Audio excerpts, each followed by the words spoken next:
ఒకటైతే వాస్తవము, ఇప్పుడు వరకు రాష్ట్రంలో ఉండే అన్ని ఏవేవైతే ఒక డ్రగ్స్ కేసు, ఒక హ్యూమన్ ట్రాఫికింగ్ తప్పితే అన్ని రకాల కేసులు ఇప్పటి వరకు పెట్టారు.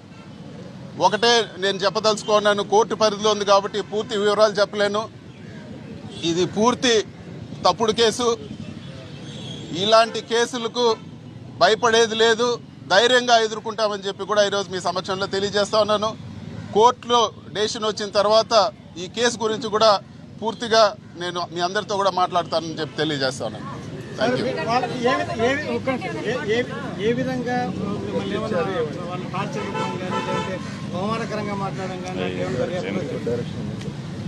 ఇది కోర్టు పరిధిలో ఉంది.